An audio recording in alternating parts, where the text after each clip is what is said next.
每年春节回家，我都瑟瑟发抖，因为七大姑八大姨会像例行公事一样轮番盘问：在哪工作，收入多少，房子买了吗？关键你还不能回避，因为一回避，他们就基本清楚你这一年混的啥也不是。你以为问完就结束了吗？ Too young, too simple 了。接下来他们会拿你跟村里的成功人士进行全方位对比。我还记得去年姥姥说他们村有个年轻人一年挣了1000万。说实话，除了欢乐豆，我都没见过这么大数字。虽说大家的初衷可能并不是攀比，不过为金钱地位论成就的价值导向，多少让人有点不舒服。毕竟这种所谓的大成功，只有极少数人能够触及，而其他大部分人的努力都将被否定。仔细想想，我们自己为了追求这些所谓的大成功，也没有放过自己。就拿我来说，年年立 flag， 要挣多少钱，要看多少本书，要减多少体重，当然也年年完不成。我就发现自己除了头发越来越少，腰越来越圆，钱包越来越扁，岁月没在我身上留下什么痕迹。话又说回来，没有别人眼中的大成功，就一定意味着失败吗？我们拼了命的过度努力，是不是也忽略了已经取得的小超越呢？今天咱们就聊聊如何在不成功的人生下，通过小超越找到意义感。之前我特别喜欢看成功学的书，后来我把它们都扔了，因为我发现看完之后，我连买书的钱都挣不回来。当然最主要的还是那些方法并不具有普适性，还容易让自己陷入模仿性愿望的陷阱中。就是说我们的愿望可能并不是自己真正想要的，而是以别人的愿望为范本衍生而来的。比如我看到别人从事外贸行业挣钱多，自己也想找类似的工作，又或者听父母说体制内的工作稳定又好听，就开始准备考公。当然不是说这些愿望不好，而是说他们可能并没有扎根于我们的内心深处。一旦我们发现这些愿望跟自己想要的不一样，不能自我实现，就很容易怀疑自己或者改变方向。我一个朋友毕业后换了10份工作，要么是挣钱少，要么是工作内容不喜欢，要么是与领导不合。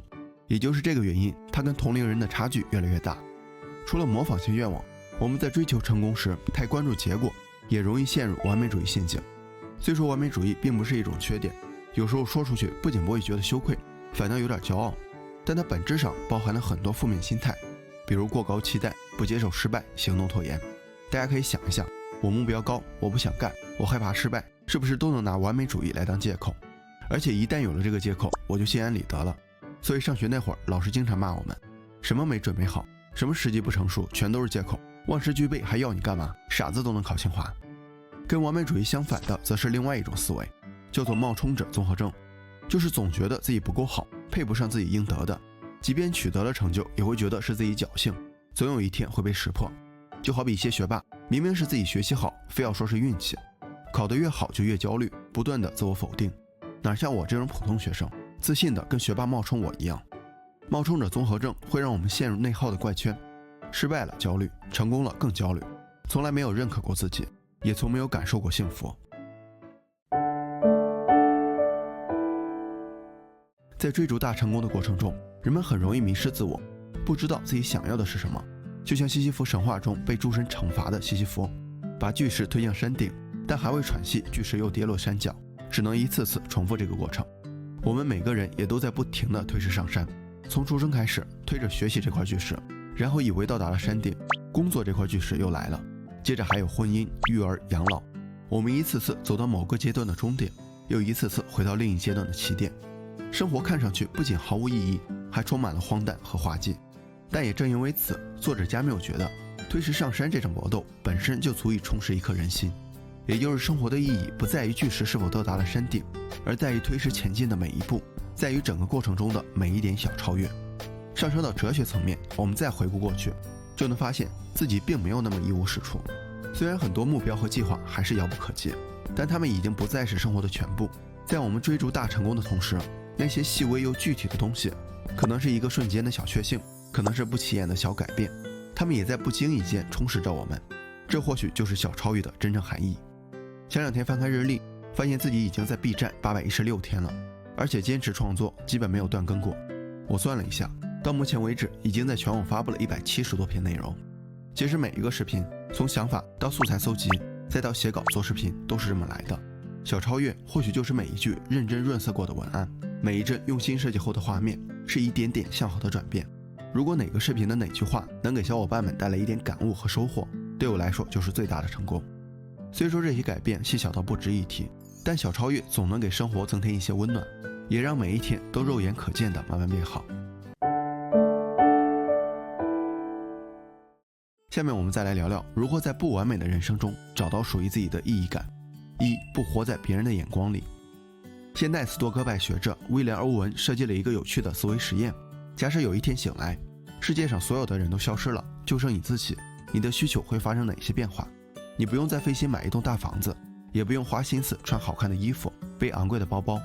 用这种思维去思考时，我们就能发现很多我们渴望获得的东西，仅仅是为了让别人对我们刮目相看。而且很多时候，我们以为别人在关注我们，只不过是自己的一厢情愿。我们可以想一下，自己花了多少精力在别人身上。当我们切换角度思考时，就能发现自己并没有很重要，自然也就少了很多烦恼。二、多关注自己已经拥有的。拥有的东西越多越好吗？或许大家都这么认为，别墅、豪车、金钱、地位，拥有的越多就证明越成功。毕竟咱还没达到这种境界，所以没办法反驳这种观点。但我们在追逐这些的时候，有一个事实是肯定的，我们很容易给自己太多压力，把所有的精力都投入其中，而忽略了已经拥有的东西。这种稀缺状态会让我们带宽不足，就像推石上山的过程，只关注是否到达到山顶，却忽略了太多原本可以充实自己的瞬间。所以要像一句广告说的那样，别去赶路，去感受路。三、成长来源于每一点小超越。以前我喜欢说这样一句话，等过了年就好好看书，等下个月开始减肥，好像到了那个时候我就能立马开窍一样。其实都是自己骗自己，因为成长不是一瞬间的事儿，而是一种线性过程，一点点改变慢慢积累引起的质变。可能是告诉自己少喝点酒，少熬点夜，可能是开始担心父母的健康，想要给他们多一点陪伴，也可能是买游戏装备的时候把钱省下来给孩子买奶粉。就是这些不经意的小超越给了我们成长的动力，让我们成为更好的自己，也让工作、学习、生活多了一份意义感。最后想说，生活不只有大成功，我们没必要被大目标局限了视野，因为他们只是路上的一部分，反倒是那些看似不起眼的小超越，才让前进的每一步都充满了力量感和意义感。